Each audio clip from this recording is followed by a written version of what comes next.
Good morning my dear student. देखिए जो है मैंने जो पहले वीडियो में फ्रांस के संविधान की विशेषताओं को सामाजिक और आर्थिक आधार पर समझाने की कोशिश की कि किस प्रकार जो है फ्रांस में जो है विभिन्न गणराज्यों का निर्माण किया गया, चाहे प्रथम से लेकर पंचम गणराज्य, किस प्रकार जो है विभिन्न राजतंत्रों का उदय हुआ, उसके बाद गणतंत्र की स्थापना हुई, उसके बाद वहाँ के फ्रांस के अंदर राज्य क्रांति हुई, उसके बाद 1848 की दूसरी क्रांति हुई, फिर उसके बाद जो है पहली बार जो 1958 के अंतर्गत जो डी गॉल के नेतृत्व में गणराज्य के संविधान का निर्माण किया गया। अब उस संविधान के अंदर ऐसी कौन सी बात है जो जोड़ी गई है जो फ्रांस के संविधान में बहुत ही महत्वपूर्ण हो जाती है। तो मैंने जो है बहुत सारे जो है ऐसे पॉइंट लिखे हैं जो फ्रांस के संविधान की विशेषता में बहुत ही महत्वपूर्ण कारक है, साधन है। तो पहली बात आती है कि फ्रांस का संविधान प्रस्तावना पर आधारित है। फ्रांस का संविधान किस आधार पर है? प्रस्तावना पर आधारित। और मैंने पहले भी बताया कि हर देश की प्रस्तावना जो है एक समानता के रूप में, इक्विलिटी, फिर आता है स्वतंत्रता के रूप में, फिर आता है न्याय या बंधुता, या जो है भाईचारे की बात आती है। ये जो है संदेश हर देश के संविधान में जो है इसको इंपॉर्टेंट माना गया था। और आपको पता हुआ कि इंग्लैंड के अंदर भी इसको जो क्या कहा जाता था, मैग्ना कार्टा, अर्थात जो है राजा ने क्या कर दिया, सारे अधिकार जनता को दे दिए। बिल ऑफ राइट, अधिकार पत्र, जब अधिकार जनता को मिल जाता है तो फिर राजतंत्र की जो है स्थिति कौन हो जाती है, और सारा जो है प्रतिनिधि लोकतंत्र के रूप में अवस्था हो जाती है, या प्रतिनिधि संसदीय का गठन हो जाता है। अर्थात जो है लोकतंत्र या गणतंत्र की जो हम व्यवस्था के रूप में जो है उसका जो उदय हो जाता है। तो ये सारी बातें किस रूप में हो रही है? प्रस्तावना के रूप में। बंधुता की बात आ गई, या स्वतंत्रता या समानता या न्याय की बात आ गई, या जो है भरण पोषण के रूप में, या पब्लिक पॉलिसी के रूप में है, या जो है कहीं ना कहीं इसको विश्वास के रूप में भी देखा जाता है। तो ये सारी प्रस्तावना उसी आधार पर उसका निर्माण डी गॉल ने किया गया था 4 अक्टूबर 1758 के अंदर। उसी प्रकार जो है ये तीनों बातें जो अमेरिकी संविधान में भी जोड़ दिया गया, और यही बातें जो है फिर आगे क्या बन गया, यूएनओ के अंतर्गत जो है मानवीय घोषणा पत्र बन गया। ठीक है ना? यानी आज भी हम जो है इसी मानवीय घोषणा पत्र या मानवाधिकार 10 दिसंबर को मनाया जाता है। भारत के अंदर जो फंडामेंटल राइट है, मौलिक अधिकार है, 6 अधिकार है, वो उसी के अंदर पहले अधिकार के अंदर या ये सबसे इंपॉर्टेंट माना गया था। समानता का अधिकार है, स्वतंत्रता का अधिकार, न्याय का अधिकार। जैसे भारत के अंदर 14 से 18 तक जो है समानता का अधिकार बात आती है, स्वतंत्रता जो है 19 से 22 तक बात आती है। ठीक है, तो ये सारी बातें जो आर्टिकल के रूप में उसको डिवाइडेशन किया गया है। तो पहली विशेषता के अंदर पहला पॉइंट क्या हो गया? प्रस्तावना पर आधारित संविधान। दूसरा जो बात है लिखित संविधान। देखिए दुनिया का सबसे बड़ा जो लिखित संविधान है वो भारत का है, दुनिया का संक्षिप्त संविधान है वो अमेरिका का है। लेकिन यहाँ पर जो है फ्रांस का संविधान न तो संक्षिप्त है न अधिक व्यापक है। अर्थात जो है इसके अंदर 95 आर्टिकल टोटल कितने हैं? 95 धाराएं हैं। ठीक है, और अध्याय कितने हैं? 15। इसको हम धाराएं की जगह अध्याय भी कह सकते हैं। कितने अध्याय? 15। ठीक है, जैसे अमेरिका के अंदर सिर्फ 7 संविधान ही थे। 7 संविधान के अंदर यानी दुनिया का संक्षिप्त की बात आती है तो सिर्फ 7 संविधान में पूरे अमेरिका का भौगोलिक दृष्टि से देखा जाए तो बहुत बड़ा है, सब कुछ है। ठीक है, लेकिन उसके बावजूद भी जो है सिर्फ कितने संविधान पर उसका निर्माण किया गया? सॉरी, आर्टिकल 7 पर। ठीक है, तो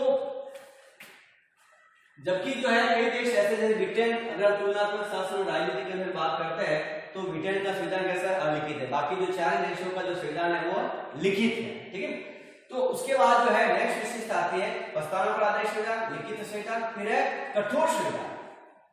देखिए मैंने पहले भी बताया कि अमेरिकी संविधान की विशेषता पढ़ी तो दुनिया का सबसे कठोर संविधान किस देश का है? अमेरिका का। ठीक है, क्योंकि वहां पर सिर्फ अभी तक जो है 27 संशोधन हुए, 200 वर्षों के बाद सिर्फ 27।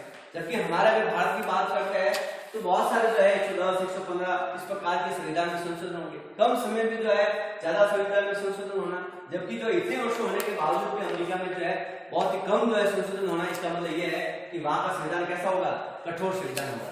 तो उसी प्रकार फ्रांस का संविधान भी क्या है? अपना आप में कठोर है, फ्लेक्सिबल नहीं है, लचीलापन नहीं है। ठीक है, फिर नेक्स्ट जो विशेषता आती है संघीय व्यवस्था पर आधारित संविधान, यानी फेडरल सिस्टम। यानी जिस प्रकार जो है संघीय मतलब ये होता है कि यहाँ की जो सरकार जो है हम उसको 2 भागों में बांटते हैं। जैसे संघीय शक्ति जो है 2 भागों में बांटा जाता है, एक एकात्मक रूप में, दूसरा जो है संघात्मक रूप में।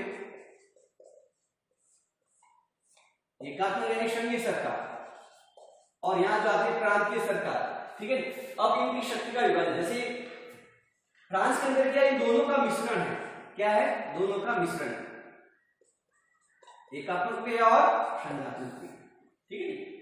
अब नेक्स्ट अगर विशेषता देखते हैं फ्रांस की, वह है गणतंत्रीय पद्धति पर आधारित संविधान। देखिए ये बहुत ही इंपॉर्टेंट है, क्योंकि राजतंत्र में तो क्या होता है कि राजा का ही शासन होता है, एक व्यक्ति का शासन होता है, अर्थात वो इंसानियत पर आधारित होता है, ठीक है ना। ये जैसे उत्तराधिकारी के रूप में जैसे राजा मर जाता तो उस जैसे ब्रिटेन का हम देखते हैं कि एलिजाबेथ फर्स्ट, एलिजाबेथ सेकंड, यानी ये वंशानुगत की जो पीढ़ी है वो बार बार चलती रहती है। लेकिन गणतंत्र की बात करते हैं, गणतंत्र यानी नागरिक का शासन होता है, उसमें क्या होता है, वंशानुगत की स्थिति नहीं होती है, अर्थात जो है वहां पर चुनाव होता है, इलेक्शन होता है, जनता की चाहे प्रत्यक्ष रूप से हो या अप्रत्यक्ष रूप से हो, यानी जो योग्य होगा, जो कहीं ना कहीं उस नियमों के अकॉर्डिंग, इलेक्शन कमीशन के नियमों के अकॉर्डिंग अगर शर्तें होगी, तभी वही व्यक्ति जो है वो इलेक्शन फाइट कर सकता है, और वो भी जो है जनता के रूप में। जब तक उसको बहुमत या जो है जब वो इलेक्शन में खड़ा होता है और जब उसको जो है पूर्णतः बहुमत नहीं मिलता है, जब तक उसकी विन नहीं होती, तब तक जो है वो उम्मीदवार चयन नहीं हो सकता, अर्थात जो है राष्ट्रपति का बेटा राष्ट्रपति नहीं बन सकता। ये गणतंत्र में सिस्टम है, ठीक है। जबकि राजतंत्र में क्या होता है कि राजा का बेटा राजा ही बन सकता है। तो ये सारी बातें जो है यहाँ पर देखते हैं। और वैसे भी अगर गणतंत्रीय पद्धति का जो उदय हुआ है वो पहली बार फ्रांस के अंदर ही हुआ है, और ये पद्धति का अगर हम ये भी कह सकते हैं अतिसूत्री के रूप में, तो गणतंत्रीय पद्धति की जो शरण स्थली है वो फ्रांस के अंदर है, ठीक है। फिर नेक्स्ट आता है संसदीय व अध्यक्षात्मक शासन का मिश्रण, यानी फ्रांस के अंतर्गत भाई कई देशों में क्या होता है, जैसे ब्रिटेन के अंदर जो है संसदीय पद्धति है, ठीक है, और अध्यक्ष पद्धति कहां पर है, ये तो है ब्रिटेन हो गया, और ये हो गया अमेरिका में हो गया। भारत के अंदर भी संसदीय पद्धति है, ठीक है, भारत है, ऑस्ट्रेलिया है, कनाडा है। तो उसी प्रकार जो संसदीय पद्धति जो है, अगर 5 देशों के अंदर हम देखते हैं तो सिर्फ संसदीय पद्धति कहां है, ब्रिटेन के अंदर, ठीक है। और अध्यक्ष पद्धति का हम उदाहरण देखते हैं तो अमेरिका है, चाइना है।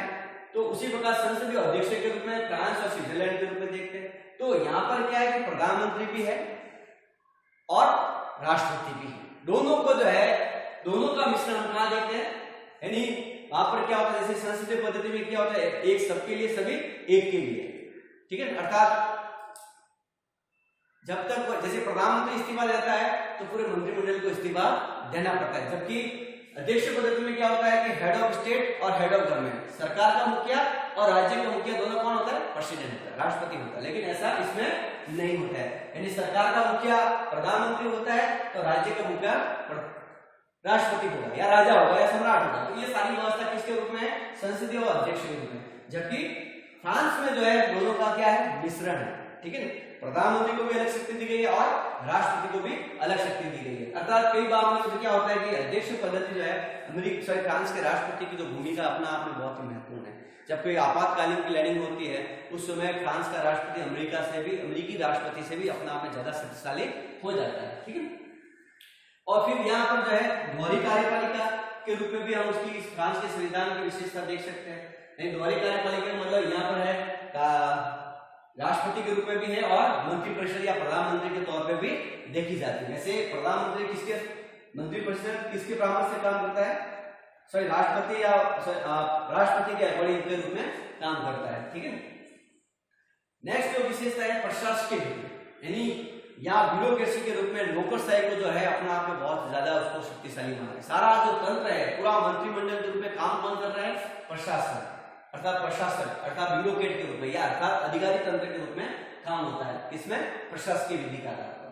फिर आता है लोकप्रिय संप्रभुता पर आधारित संविधान। ये जो लोकप्रिय संप्रभुता की जो बात की वो है जिन रूसो की सोशल कॉन्ट्रैक्ट उनकी पुस्तक है, और रूसो का उदय भी कहां पर हुआ, फ्रांस के अंदर। तो स्वाभाविक है जिस इतने बड़े दार्शनिक ने इतनी बड़ी बात कही है तो स्वाभाविक है उस बात को मानना उस देश के लिए बहुत ही जरूरी है, ठीक है। तो ये लोकप्रिय संप्रभुता यानी सारे अधिकार किसको दिए गए, गणतंत्र के तौर पर, अर्थात लोकतंत्र के रूप में जो है उसको परिभाषित किया, अर्थात समानता के रूप में, स्वतंत्रता के रूप में, न्याय के रूप में, या जो है जनता के हित के रूप में या पब्लिक पॉलिसी के रूप में। ये सारी बातें किस रूप में देखी जाती है, यानी सर्वहित या परम हित, यानी अधिक से अधिक लोगों का हित होना चाहिए, परम हित होना चाहिए, यानी किसी प्रकार के स्वार्थ के रूप में नहीं होना चाहिए। ये सारी बातें किस आधार पर है, लोकप्रिय संप्रभुता पर आधारित है, ठीक है। फिर नेक्स्ट है मौलिक अधिकारों की व्यवस्था। फ्रांस के संविधान में इसका वर्णन किया गया है। यानी फंडामेंटल राइट को भी जो है बहुत ही इंपॉर्टेंट माना गया है फ्रांस के संविधान के अंतर्गत, चाहे समानता का अधिकार हो या स्वतंत्रता का अधिकार हो, सामाजिक अधिकार हो या आर्थिक अधिकार हो या धार्मिक अधिकार हो, बहुत सारे जो राइट जो है जनता को या नागरिकों को प्रदान किए गए थे। फिर आता है यहाँ पर बहुदलीय व्यवस्था। देखिए अगर हम पॉलिटिकल पार्टी को बात करते हैं तो दलीय व्यवस्था हम तीन तरह से डिवाइडेशन करते हैं, एक दलीय, द्विदलीय और बहुदलीय। तो फ्रांस के अंतर्गत जो है दलीय व्यवस्था कैसी है, बहुदलीय, बहुत सारे प्रकार है। एक जैसे एक दलीय कहां पर है, चाइना के अंदर साम्यवादी दल है, उसी प्रकार द्विदलीय कहां पर है, इंग्लैंड या जो है हम अमेरिका के रूप में देखते हैं, भारत में भी बहुदलीय व्यवस्था है, जर्मनी में या ऑस्ट्रेलिया में बहुदलीय व्यवस्था है। तो ये जो बहुदलीय व्यवस्था का जो रूपांतर है या उसका हम उदाहरण देते हो फ्रांस में है। फिर आता है राजनीतिक दलों को कानूनी मान्यता देना। ये एक ऐसा देश, वैसे बहुत सारे और भी बहुत सारे देश है जहां पर पॉलिटिकल पार्टियों को क्या हुआ है, मान्यता दी गई, जबकि हमारे यहाँ पर जो पॉलिटिकल पार्टी क्या है, गैर सरकारी पार्टी है, यानी गैर सरकारी दल है। इसको क्या होता है कि ये एक अस्थायी तौर पर उसका निर्माण किया जाता है, यानी इलेक्शन कमीशन उसको मान्यता देती है, अर्थात इसको जो है पब्लिक के रूप में या सार्वजनिक जो है या सरकारी संगठन के रूप में उसको सरकार, यानी ये सरकारी निकाय नहीं है, कौन, पॉलिटिकल पार्टी, अर्थात ये अनौपचारिक संगठन है, औपचारिक संगठन नहीं है, ये क्या है, इनफॉर्मल है, ठीक है। तो वहां पर फ्रांस में क्या हुआ कि पॉलिटिकल पार्टी को औपचारिक स्ट्रक्चर माना गया, फॉर्मल स्ट्रक्चर माना गया, ठीक है। फिर नेक्स्ट विशेषता है धर्मनिरपेक्ष राज्य, यानी फ्रांस में जैसे उनकी भाषा फ्रेंच भाषा है, यहूदी लोग बहुत ज्यादा रहते हैं, लेकिन फिर भी जो है ऐसे ही धर्मावलंबी के रूप में जो है बहुत संख्यक लोग हैं, ठीक है। लेकिन फिर भी क्या है, यहाँ पर सभी जो धर्म के जो लोग रह रहे हैं हर देश से आए हुए हैं, इसी कारण जो है वहां का जो धार्मिक तौर पर उसको पंथ निरपेक्ष माना गया है, उसको धर्म निरपेक्ष माना गया है। राज्य की ओर से कोई उनका धर्म नहीं है, राज्य के तौर पर किसी भी धर्मों को मान्यता नहीं दी गई है, सभी धर्म जो है बराबर उसको दर्जा दिया गया, सभी के जो है पंथ विचार को जो है मान्यता दी गई, उसको स्वीकार किया गया है। ऐसा नहीं किसी एक धर्म को जो है मान्यता प्रदान नहीं है, अर्थात वहां का धर्म कैसा है, पंथ निरपेक्ष, धर्म निरपेक्ष के रूप में। फिर आता है संकट काल का शिशु, यानी बहुत ही संकट है, बहुत ही जो है घटनाक्रम जो है हम देखने को मिला फ्रांस के अंतर्गत, बहुत सारे जो क्रांति का उदय हुआ, बहुत सारे गणतंत्रों की स्थापना, गणतंत्रों का गठन किया गया, बहुत सारे राजवंशों का उदय हुआ, लेकिन ये सारी जो बातें जो है एक शिशु के रूप में, एक उसको सीखने के रूप में, लर्निंग के तौर पे जो है फ्रांस के लोगों ने जो है उसको कोशिश की, और उसके बाद आज जो फ्रांस की जो स्थिति है यूरोप के अंदर जो है बहुत अपना आप में क्या होगी, एक साउंड होगी, बहुत शक्तिशाली होगी।